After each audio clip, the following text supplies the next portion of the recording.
She will know, so. Yeah, so Similar to that's Brown. that's I mean, context. yeah, he just works with Right, that. so anyone like Have anything to do with it, but Well, maybe we do that.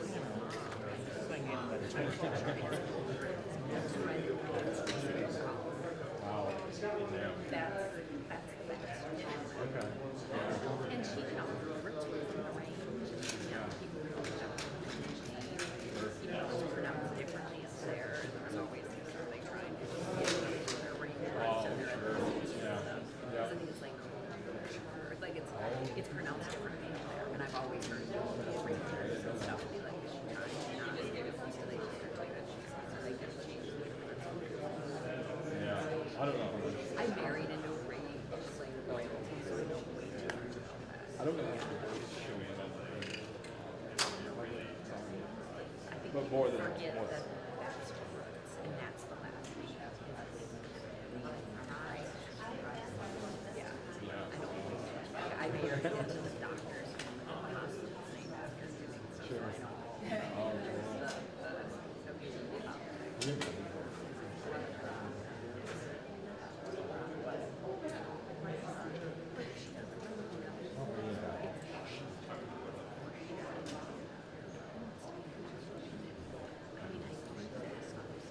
Yeah, but she's not going to make it.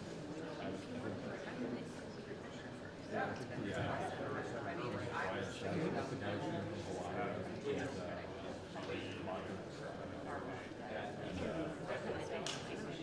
they're going to see it.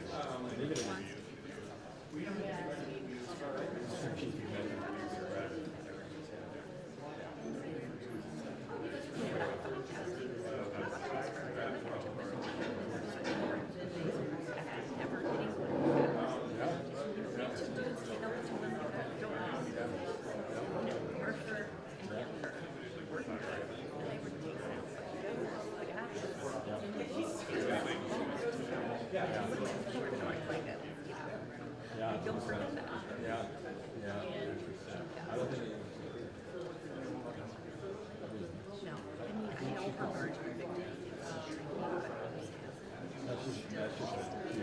that's a geography problem. Yeah. It's just a question of range. I think she'll definitely. But you know, I pretty go back to that last rating was Yeah, but I think you just need everybody to watch it too. Yeah. I still think she remains outlier in terms of popularity for the most part. That's one poll. Her electorate is so changed. Yeah. Good luck to me. If she was like LGC, I know. he wants out of Dodge. Out of there. No, I'm here. She's writing as well. Saying, I bet. that's what he's fundraising money. Yeah. Yeah. That was kind of It's how we're played. Yeah. It's not done. Yeah. So when you start looking at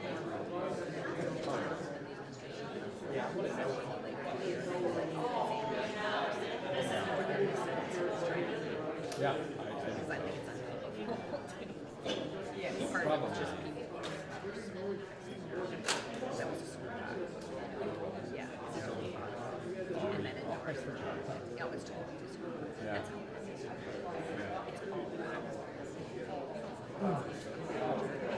it is. It's like all these things. That's what happens. Yeah. Who's running after the I think it's the same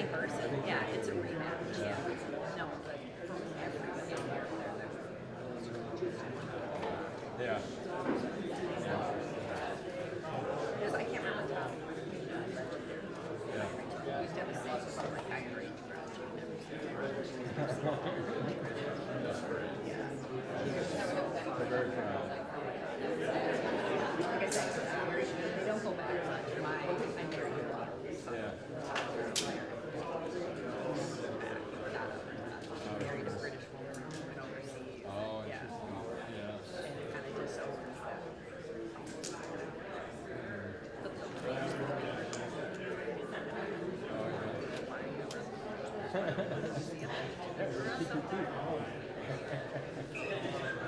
funny. Oh, those campaigns, right? Oh, for sure. I would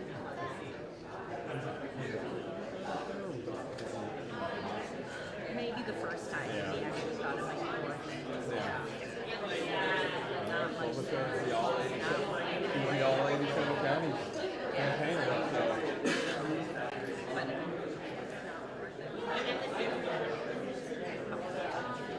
it's just the math. Yeah, and the math is good, but I mean, you never know what type of big chunks when you see. I mean, that can still count for something, you know.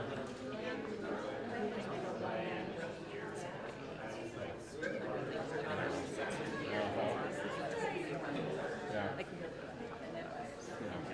I wonder how much the administration from I know, he might even suffer through all the way to the end of the year. So. Oh, it's less interesting because he's not running anymore. Yeah, I know. Yeah. I would imagine I wouldn't expect to start fixing on these attacks. It would be slower. Somewhat. Yeah. Yeah. Yeah, there's a press conference here. She's about going after. I think is it David? Yeah. Yeah. Yeah. Yeah.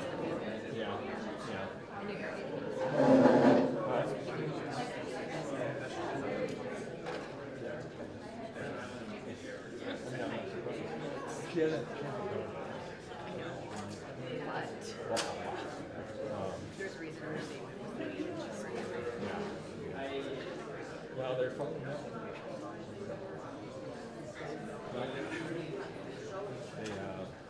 There was very clear dividing line. you know, that was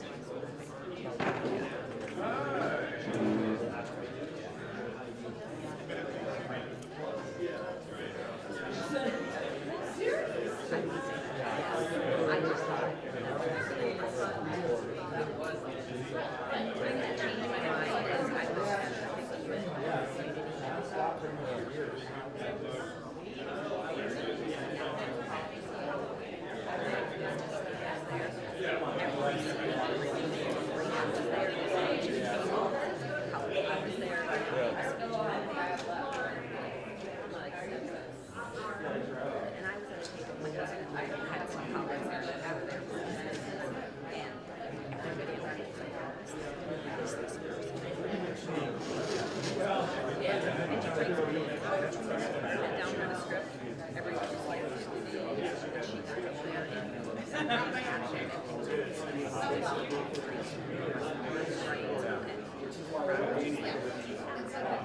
so that made me change my mind because I'm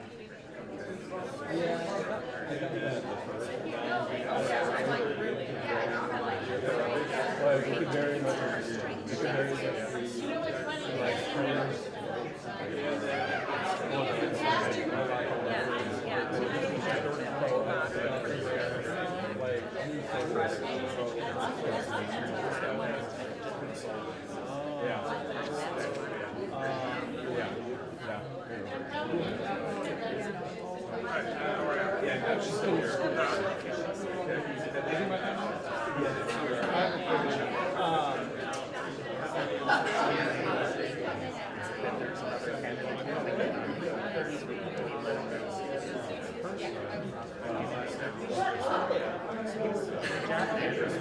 Oh, that's what you're talking about. I didn't even She was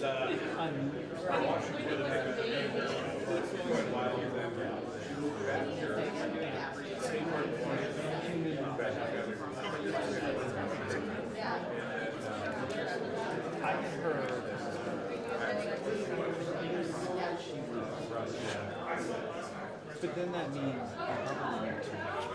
So maybe that's make that connection. very DC. Aware of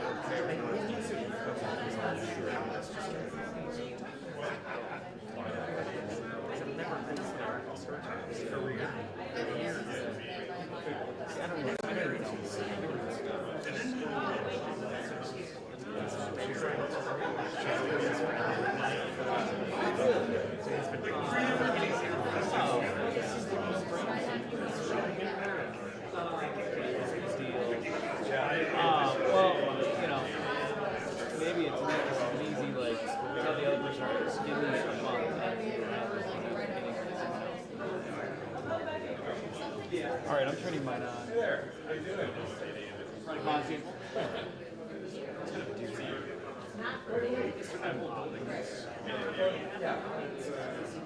Hey, Monty. It's the address. The door is in the back of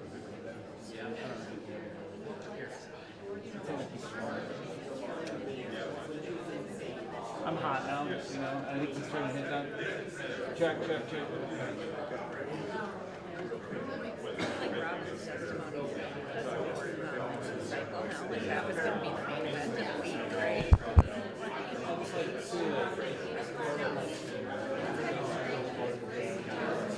Like that was my plan for Big Story this week. Is like, where Fed was attempting the fraud. Walz did the other one. I've heard all this stuff. It's new on the Yeah. last You know, one. my feelings like the one who Yeah. died.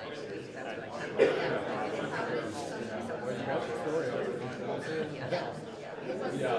I'm taking notes.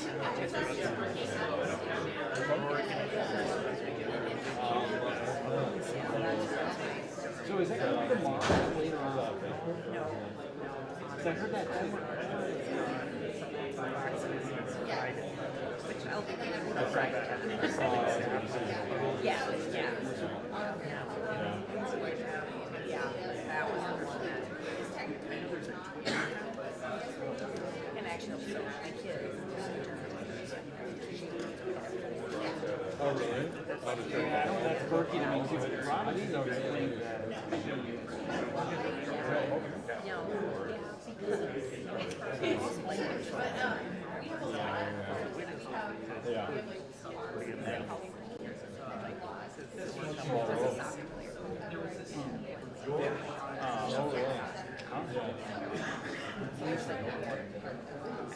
Yeah.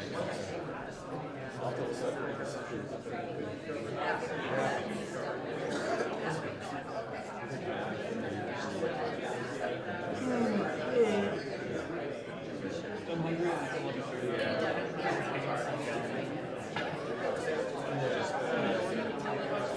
Are you going back? I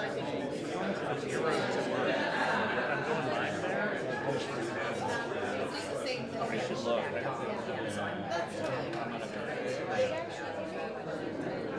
Yeah, it's a lot. It takes me roughly 10 minutes to find like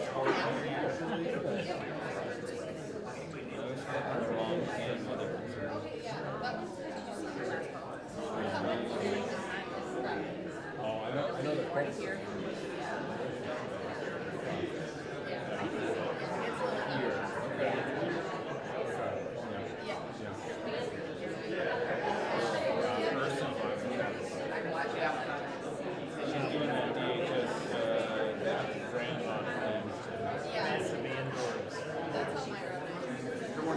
she's at 6 or no? Oh, that works out. They can share, yeah, because we have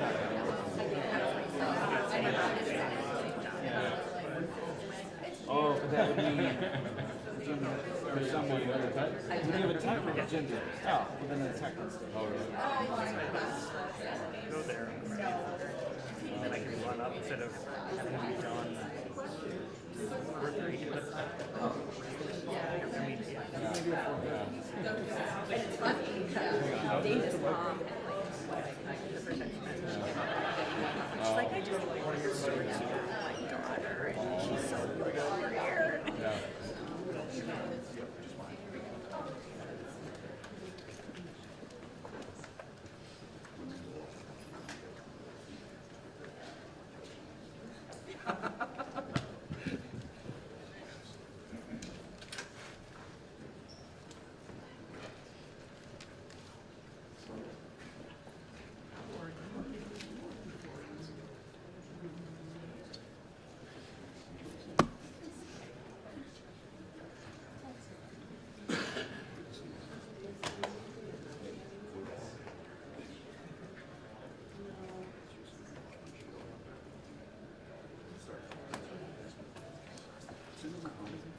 She's almost sunset at 10.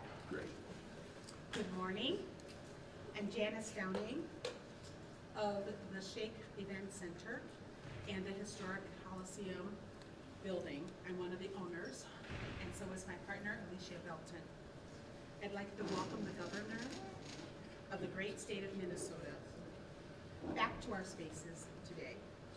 In June of 2024, the governor graciously opened our space as a part of our opening ceremonies, and we're honored to have him here again today to do the press conference with you on the paid time leave.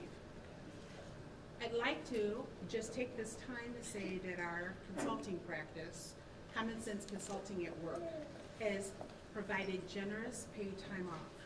And at CSC, we truly believe that people are able to do their best work when they feel valued. And part of that is giving them time off to restore themselves. We truly know that that's the right thing because our clients tell us that we give and provide the highest level of service. And that's why we're intentionally supportive of the Paid Time Leave Act that was written by my friend Cedric Frazier and recently passed. And with that, I turn this over to the governor to make his comments. Oh, you're welcome. Well, good morning, everyone. Thank you for joining us here as again at the historic Coliseum in Longfellow. Janice, thank you, and to Alicia, congratulations. We're proud of this. It's a space. It's community space. It's incubator. It's all those things. It's appropriate that we would be here to celebrate paid family medical leave. A big thank you to Commissioner Verelek and his team. We've had, it's safe to say, hundreds of conversations over the past few years. Thousands, boss. About implementation, and I'm here to tell you, and I'll go slowly so you get time to get this down. Paid family leave was launched on time, under budget, and with full functionality, and with the outside verification, some of the strongest safeguards of program integrity, or the strongest in the country. To date, nearly 18,000 people have applied, 3,500 people have been approved. That means thousands of Minnesotans, whether it's to care for children, to take care of medical issues, to care for a loved one, are now not going to have to make heartbreaking choices between their financial stability and the well-being of their family. This program benefits workers, but as we're here, and you're going to hear in just a minute from Kevin, you're going to hear a little bit from Lillian. You'll hear folks talk about this, what it means for employers and the workforce. What we know is when folks have the security of paid family and medical leave, they're able to take care of their health, their family's health, they're able to bond with their children, but they're also able to see productivity increase. And what we see is loyalty and retention in companies that have paid family and medical leave is really, really high. There's a reason that big Fortune 500 companies all have the program. The problem has always been it's difficult for smaller employers, but it's not difficult in 13 states, Minnesota having the best of those programs amongst them. So I'm incredibly proud over a week of watching this happen. I think it needs to be stated, we're joined here. A special thank you to Reps Frazier and Mann, the authors of this in the House and the Senate. This is one of the most transformational pieces of legislation that Minnesota has passed in decades.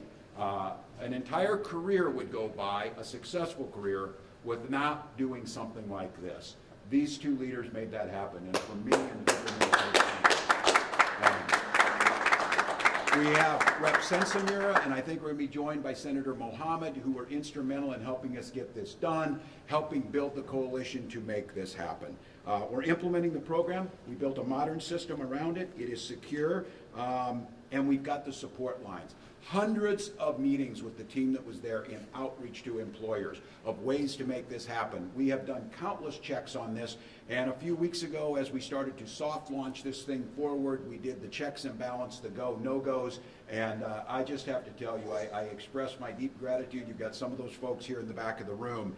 An incredible amount of work doing this really important work against a backdrop of making sure that program integrity was of utmost importance, and so I'm incredibly grateful for that. This has helped families succeed. This provides security to Minnesotans. It makes us a destination state for both employers and employees, strengthens what we know needs to happen in communities, and I just have to tell you, I'm incredibly proud of it. We've done a lot of work to make it happen, and it is all about, as you hear here, families, so that parents can bond with their children. It is stunning to me that there are about 3 countries in the world that don't have this. It is an absolute travesty that there are states in this country that don't have the capacity to pay family medical leave. So I would tell all of those states out there and all of those folks, look to Minnesota. We've got a team here. Don't hire them away from me, but we've got a team that's willing to help to build this out, to produce the results that we're seeing, and to move forward. With that, I'm going to let you hear from some of the folks who are actually implementing it, know what it means to them. I'm going to turn it over to Kevin Brown to talk a little bit about what it means to his business. Kevin, you got it.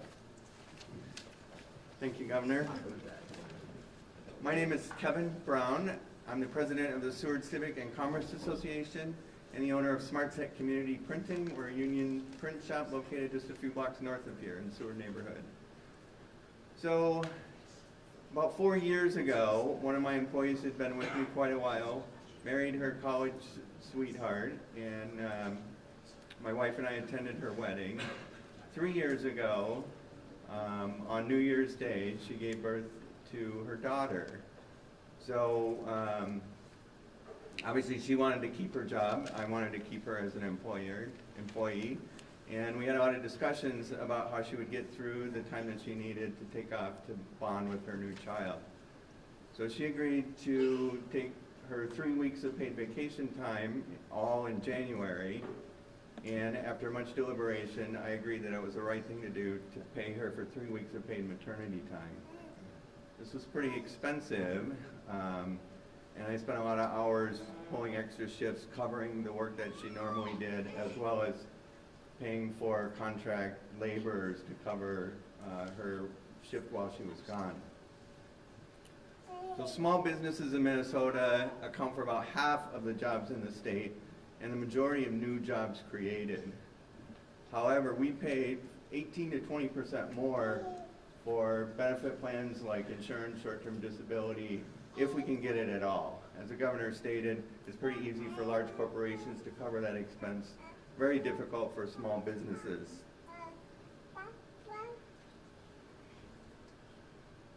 So one of the things that paid family medical leave does is really level the playing field between small businesses and large businesses. Having every person in the state now have access to paid family leave, people don't have to make the decision of where to work based on the benefits. So I compete with for the same employees with Target Corporate for graphic design, and I've lost a number of employees to Target, not because of the wage structure, but because of the benefits that I was able to provide weren't up to the level that they could get at a large corporation. So this is important to support small businesses in the state of Minnesota, and we're very appreciative. So we just recently figured out what our taxes would be to cover this program based on our first upcoming payroll with the paid family medical leave tax. And it turns out for our staff of 5, it's about $40 per payroll, or about $80 per month. So that's about $1,000 a year in additional tax. However, when I had to pay my staff person for 3 weeks paid maternity time, that was over $2,500, and thousands more in wages for contract workers to cover her shift. So in addition to providing a level playing field, this is saving small businesses money in the long run. $1,000 a year is way less than the average cost of hiring and onboarding and training a new employee. And in my case, far less, because we have a highly specialized technical business. In addition, there are small business grants available through this program to cover the cost of hiring replacement workers. So for $1,000 a year in taxes, I get, my employees can take paid time off, and I get covered if I have additional expenses because of that leave. I think every small business will tell you that our success or our failure is dependent on our employees. And this is a great step forward in being able to provide the benefits across the board that will attract and retain the best talent. I know that in Washington, D.C., empathy has become a dirty word, but we have a little secret here in the heartland. We know that caring for our employees, our families, our neighbors, and our community is good for business. Thank you.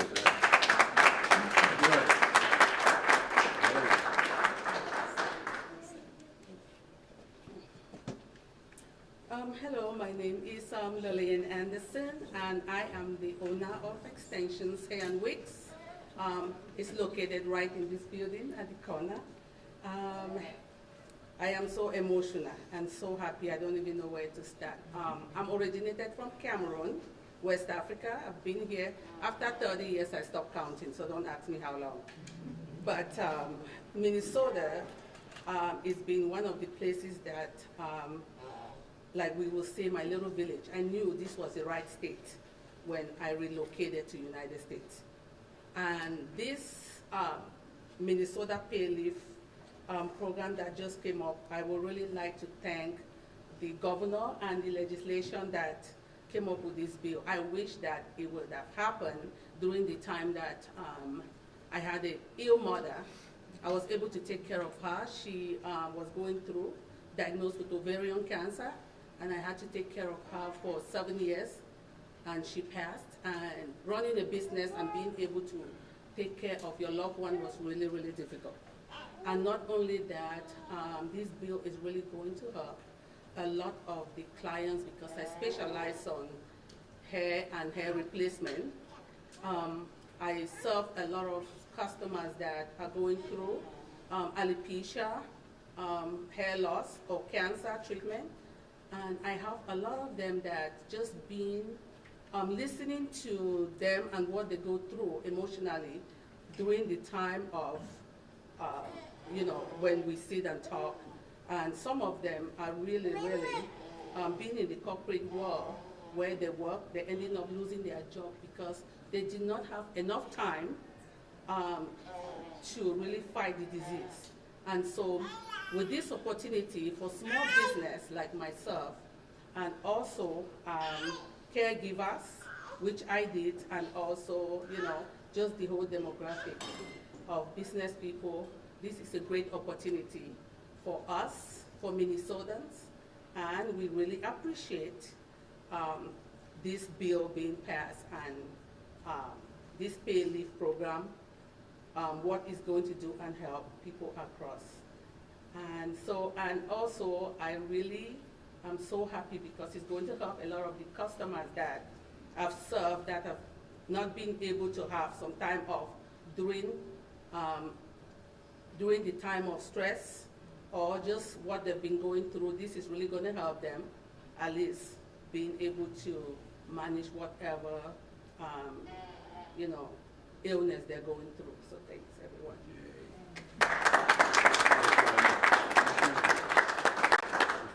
Morning, everybody. My name is Matt Verilek, and I have the honor of serving as the Governor's Commissioner of the Department of Employment and Economic Development. It's wonderful to be in this building, which is a deed grantee under the Main Street Revitalization Program, and so wonderful to see how this place has blossomed. And thank you so much for having us here today. Thanks to all the speakers for sharing those powerful stories. I walked in the door today with a lot of pride in this program, pride on behalf of our team, some of whom are here and who have stood this up, knowing some of the great stories that this program will facilitate, some of the caring moments that will be possible. And now we've heard even more of them, and I feel even more pride. And what you hear today emphasizes maybe a little bit different aspect of the program. We have talked so much about the wonderful impacts for this program on workers and as we say, giving Minnesotans time for the moments that matter without having to sacrifice their financial security. And you've heard today also how good this is for businesses, and small businesses in particular, because of that opportunity to retain employees that you might otherwise lose, because of the opportunity to save money. Kevin, thank you so much for sharing that story. So obviously a great impact of this program. We've taken the 2.5 years that we had since our great legislative champions helped to make this a reality, and used all that time to stand up the program with lots of features that you've heard talked about already. The governor directed us to make sure this was accessible and simple for consumers to use, for potential leave takers to go onto a simple website and platform that they could access. We wanted to make it also, per the governor's direction, transparent for businesses and efficient for businesses, eliminating redundancies, et cetera, that might have otherwise slowed things down.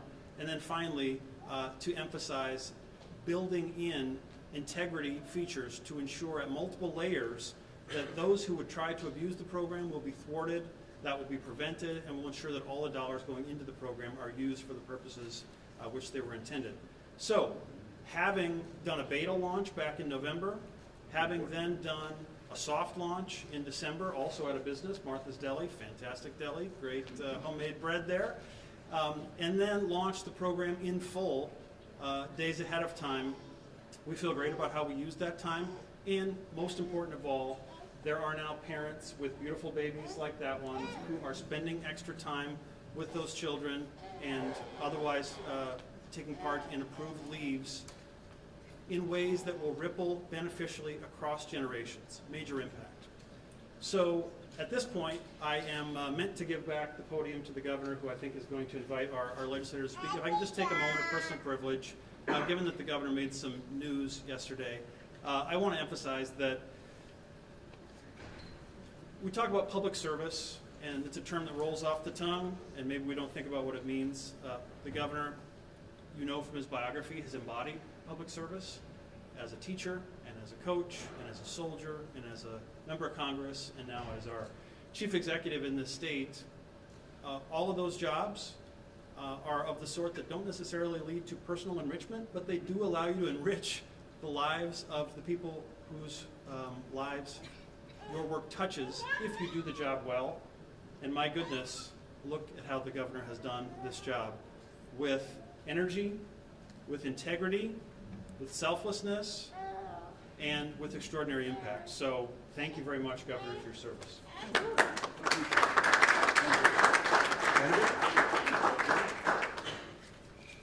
Good morning, everyone. Elise Mann from Senate District 50. We're so excited that this program is rolling out so that families have the opportunity to take care of themselves and others. And I just want to touch upon the why. Why did we work over a decade on this bill? Why did we work across the entire state on making this the best program possible? And we know that paid leave decreases hospitalizations for infants, it decreases clinic visits, it decreases maternal morbidity and mortality, it decreases postpartum depression, it decreases preterm labor, it has incredible health impacts. And as we've heard, it increases productivity and profitability for small businesses, especially, like the governor said, there is a reason why the biggest business in the state already have this program in place. It closes the wage gap, with gender wage gap and the racial wage gap. And so this program has benefits across all sectors. And we are very, very excited to be part of it and to have Minnesota be part of it. I do want to thank DEED for all the work that they have done. Greg and Evan, and the entire team who at night go to bed knowing that they spent their days making somebody's life much easier, which is really, really special. And a side note too, I do want to thank the governor myself also for a different reason. I am still a practicing physician, and I know that during COVID, extremely difficult decisions were made.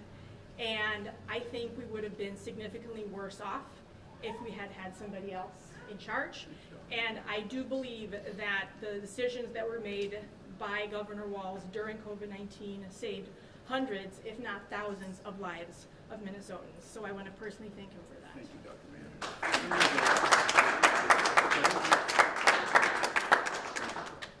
Good morning, everybody. Representative Cedric Frazier, District 43A, which covers the cities of Crystal and New Hope. I took over carrying the bill after Ruth Richardson left the House. She was extremely instrumental when we passed it in 2023. I took it over after to make technical changes and to continue to usher it through to where it is today. Again, I would say thank my folks from Deed, Evan and Greg. Thank you all, Commissioner. Thank you all, and obviously the Governor for being steadfast in making sure that we got to this point here today. And Senator Dr. Mann mentioned a lot of the things that I would have said foundationally, but I'll just say this: in this moment of chaos and uncertainty, this is a shining in the bright light for many of our workers in this state, to at least know that they don't have to worry about making a decision between a paycheck and taking care of themselves, taking care of their families, or their loved ones. So I'm just happy that we're here this day. All systems are go, things are going well, and I thank you all for being here to cover this story. Thank you. Thank you all again. It's exciting. We'll hear the stories. We'll take on-topic questions. I'll be glad to take some off-topic after we let these folks go, but any on-topic to the folks here. Regarding oversight of the program, I'm just going to throw a bunch of questions here. Like, which agency will provide oversight? Who will be the investigators? Will it be audited? How often? Will the Attorney General's office play a role in that? Can you just speak to that? Those conducting oversight will, to a certain extent, probably make themselves known to us. We are responsible for implementing it in a way that has multiple layers of protection against misuse. And so we already take lots of questions from the legislature, and no doubt we'll have more of those as well. Just in terms of the integrity features, of course you have to verify your identity on the front end, typically with a selfie and your driver's license. We need verification of any claim of the need for leave, and so if it's for welcoming a baby, we need to have documentation verifying that, or if it's for a medical condition, we need to have documentation from a legitimate medical provider. So those, and then other cross-checks that we can do regarding payroll data, et cetera. That's how we help to ensure integrity, and then we invite others, and we will continue to be transparent about how the program is operating so that they can do their scrutiny and do their due diligence. Governor, what about people who are concerned about fraud and trusting another new state government program? Broadly, what words would you have about people's Look, uncertainty? we'll put these things in. We've known this has been out there, and I think you heard Commissioner Verlick say that. Deed runs the unemployment insurance too. We know that those programs are out there. I don't think that got reported, but there was an analysis done on the states across the country, unemployment insurance. I think Iowa and Minnesota were 1 and 2 and the most secure. So there's a lot of safeguards in place, and we'll continue to deliver that. And I said, I told you yesterday, and I'll continue to say it, I will be there to make sure. Tim O'Malley and our team over there on program integrity, BCA, we have more tools that will continue to do this. The buck stops with me on this, and that is absolutely true, but I want to be very clear on this too. If the buck stops with me on when there's problems, the buck stops with me on successes. Not a single Republican supported this. So every Minnesotan from here on forward, whoever uses this program, there is no bit of thanks that would go to the Republican legislators who did all they could to stop this. So I will take full responsibility. We have safeguards in place. We'll do that. But I think the report on this is, as you hear in the stories here, I'll take some credit for that because we put this program in place. We got it done. We implemented it. We did the work for 2.5 years, and lots of things worked. Your highways get plowed. I'll take credit for that too. The Republicans voted against my budget bill that did work with that. Our schools have the money to pay their teachers. I'll take credit for that too. The issue here is focusing on this, and they have every right to do so. The positive story of this is parents with their children. The Republicans' goal is to have none of those programs. And I can guarantee you one way to ensure there's no fraud, just don't do the program. Just don't do the program. And then you will look like states who rank at the bottom in every single initiative. So we have a responsibility to continue to do better on this, but I'm going to take credit when we're ranked at the top on almost every single category because of these programs. So we all know what's at stake here. This team knows that, and we said it. They took that responsibility to do it, and I will encourage them and encourage our folks that are out there on program integrity, do everything possible. If you attempt to try and collect paid family and medical leave illegally, you will be prosecuted and you will be jailed. It's as simple as that. So do I think people will try and do that? Certainly I think people will try and do that. They're not going to get away with it, but they'll do that.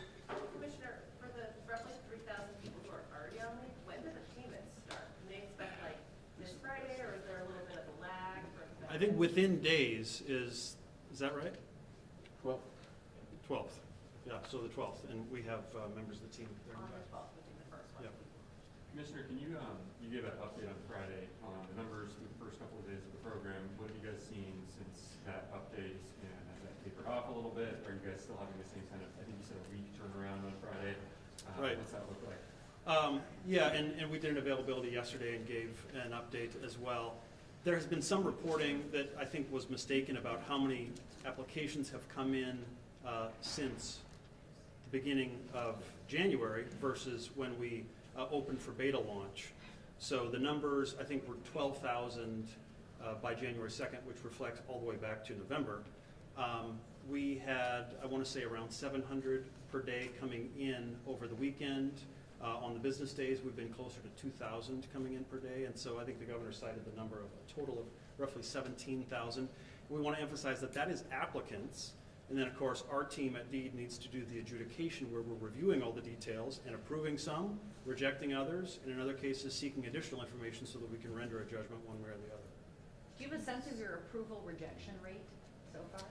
I don't know how much we've reflected there. I'd have to get back to you on the details on that one, yeah. Since fraud has become such a topic of conversation, is there any last-minute security measures you all put in place on this program you can speak upon? I would say not last minute, in the sense that we have known from the beginning how important it is to ensure high integrity in this program. And as the governor referenced, we do run unemployment insurance and have been able to take lessons from how we ensure a high level of integrity in that program, and we rank very highly. And then likewise have had the benefit of learning from the other states that have already done this. And the legislative champions with the governor and lieutenant governor, of course, crafted a version that we thought was very implementable. And consequently, we feel good about the collection of fraud prevention layers built into the program. What's the difference between the paid leave program at the state level and the one that's already in place in Minneapolis? And considering that Minneapolis has not reportedly experienced any fraudulent activity in their program, is there any models that you can take from that program to reassure the public? I got to confess, I'm not familiar with the Minneapolis one, so I would have to learn more about that one myself. And let's just say an employee leaves their job. Do they get those, and they don't cash out on their paid sick time while they're employed? Do they get that back when they leave, or they're no longer working? Well, the notion is that you would come back to your employer after completing the leave. And it's important to say that we always emphasize the partial wage replacement part of the program, meaning you get a payment, but also you get job protection, meaning that you can return to the equivalent position. Commissioner, can you clarify, in response to Lou's question, when you said those who are conducting oversight will make themselves noticed, what did you mean independent? Meaning we'll get... But you have people doing oversight within the program. Exactly. I'm saying we control our role in implementing the program and ensuring integrity on the front end, but anyone that wants to be analyzing our performance on that, be that the OLA, be that the various legislative committees, they will let us know when they want to do a hearing. And already Deputy Commissioner Rowe has done a 2-hour hearing in front of the Fraud Prevention Committee, for example, and Legislative Auditor Judy Randall was in the audience and was just asked sort of impromptu to come up to the table. And she acknowledged, hey, we have not audited the program yet, but said that based on everything she sees, she is impressed at the integrity measures built into the program. All right, well, thanks, everybody. Thanks, representatives. Grateful. Grateful. Senator Mohammed, good to see you. Well, thank you all for being out here. Again, really proud of this program. It is a game changer for working families. It's one more piece of that building blocks to making Minnesota the best state in the country to raise a family, and we're off and running. And I think it's pretty impressive to get this thing going of all the implementations. We have to implement as the legislature writes it, but by the 12th, we're going to have people receiving their payments. With that, I'll take some questions. Governor, did you make the decision to end your campaign by yourself, or did you receive pressure from Democratic allies? This is a decision that I make and make with my family, and certainly I think, as I said, it's the right decision. I'll note, I think it's appropriate we're here today. The war that's being waged against Minnesota, you're seeing it. We have a ridiculous surge of apparently 2,000 people not coordinating with us that are for a show of the cameras. I'm going to note to all of you, today is January 6th. There's no debate what happened. The President of the United States led an insurrection against a fair election to try and overturn that and, report both sides of this. Well, he said he really didn't, and courts convicted 400 of them, and he pardoned them. No, he did that.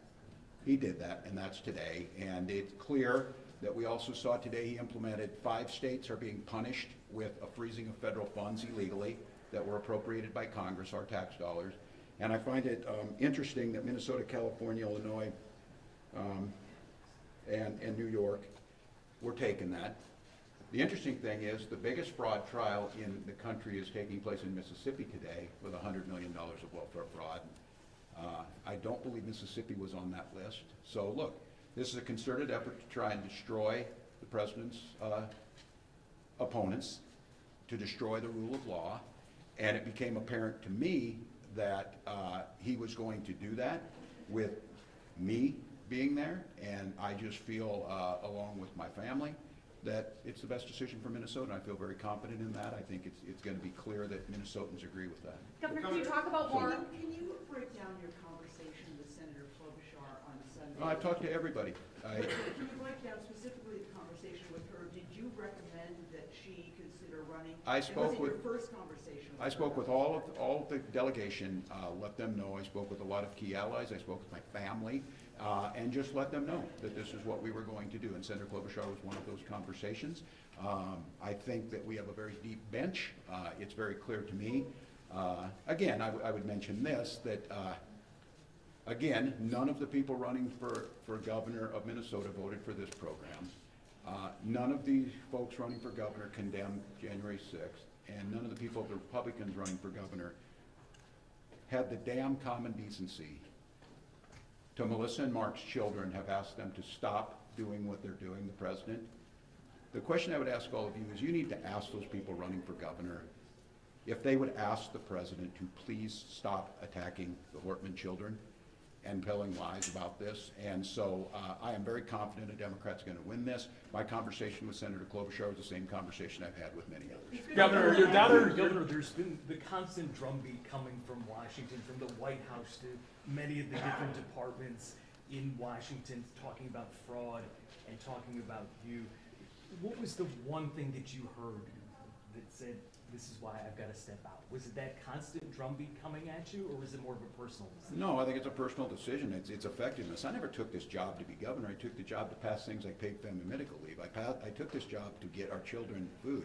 I took this job, and what I'll continue to do for a year is I will protect every single person in this state, and I had an announcement to them on our LGBT community, especially our trans community. Stay the hell out of Minnesota for the folks who want to hassle those people. These are our neighbors. So for me, it became, if I can be as effective doing that, and it's clear, look, I don't think any governor in history has had to fight a war against the federal government every single day, and now it's reaching down into our commissioners. And look, what Donald Trump tweeted the other night put the Hortman children's at risk. They have to look at security, put my family at risk again. What he's doing to the Somali community is absolutely unconscionable. And at some point in time, this is about, I don't know what it is. Whatever it is, I bug the crap out of Donald Trump. I would argue it is because I believe in public service. I've not enriched myself in office. I treat people with dignity. I agree to compromise with people.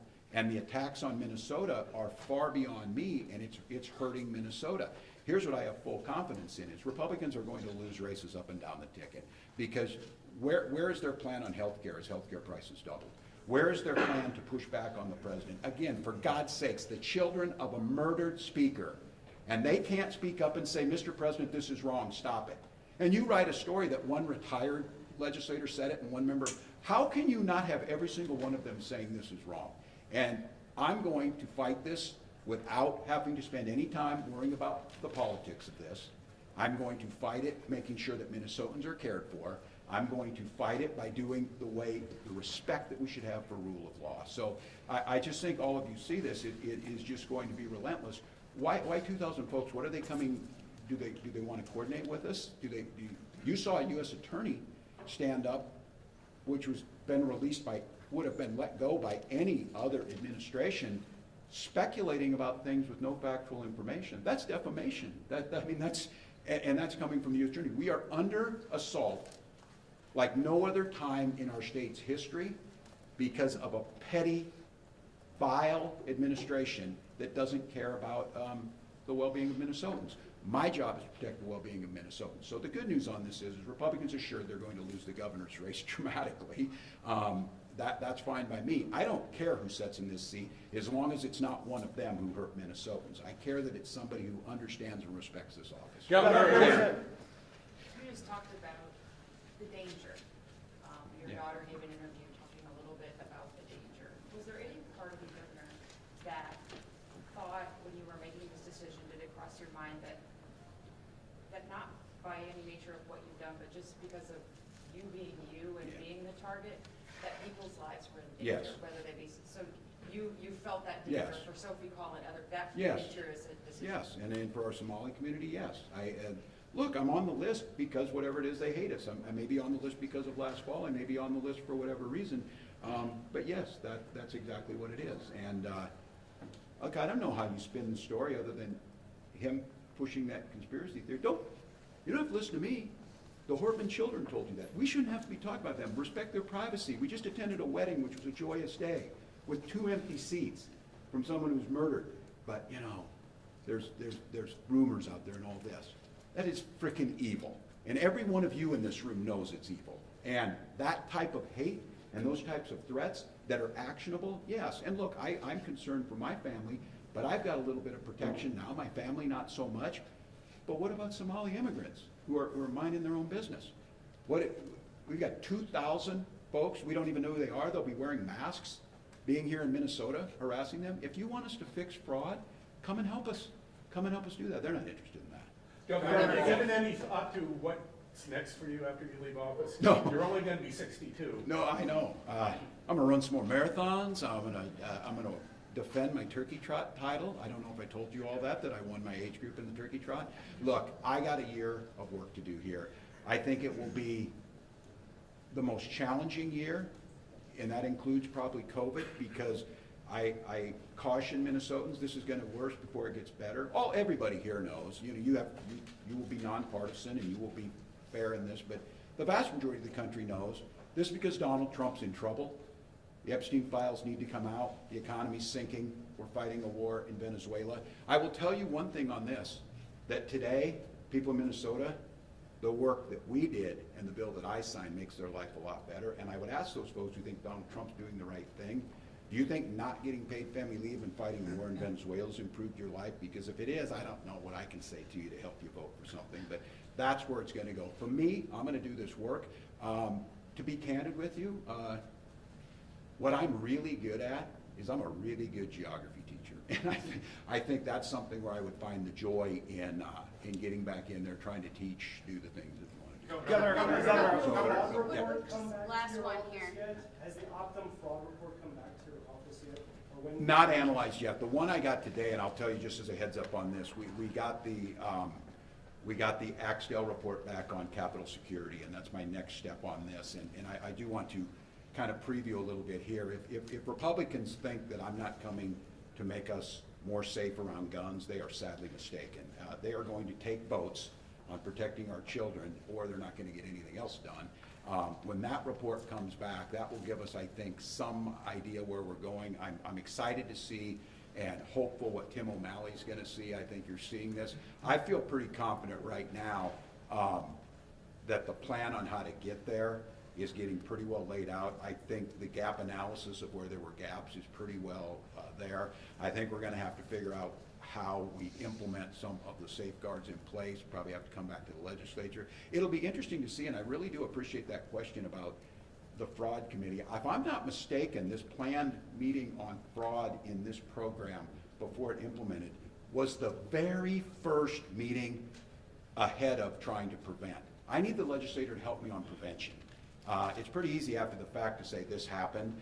They're really good at that. They're not so good on the front end, so I think that would be good. But I just want to say again to all of you, incredibly grateful. I'm gonna make note of this. I had my team verify this. I've stood in front of the press more than any governor in Minnesota history, and taken more questions from the press in Minnesota history. My team has provided more data under the Data Practices Act than any governor in history.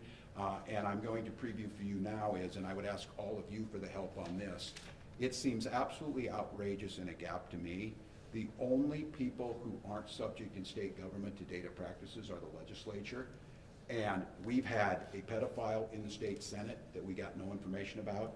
We have credible accusations of one Republican representative against another Republican representative that they committed fraud. We have a requirement that the House run an audit, which they did not do. You are the gatekeepers on this. Demand that there's data practices, and if they have emails showing that I have committed fraud, you should get those. Why aren't they putting them out there? Why aren't they turning them over to prosecutors? And right now, they are hiding behind a veil of innuendo. They're protecting the biggest fraudster in the White House. They are unwilling to acknowledge that January 6th was an insurrection. They are unwilling to stand with Melissa Hortman's children. And I want to tell you this, for those legislators who went and shed crocodile tears at her funeral, shame on you. Shame on you. Her children are asking you to do one thing in her name. It's to tell the president to stop doing this. That shouldn't be that difficult. So look, for Republicans here, I have more energy than I've ever had. I am committed to this state more than I've ever been. I love this state with every fiber of my being. I believe we are the best state. Have I been perfect in this? God dang no. I wasn't perfect as a teacher. I wasn't perfect as a coach. I wasn't perfect as a soldier, but I was pretty damn good at all those things. And I am committed to getting this right. And I will tell you what, if they think now, I mean, game's over for them now. It was all me. I was the bad guy or whatever. Well, put up or shut up now and tell us what you're going to do to make this state better.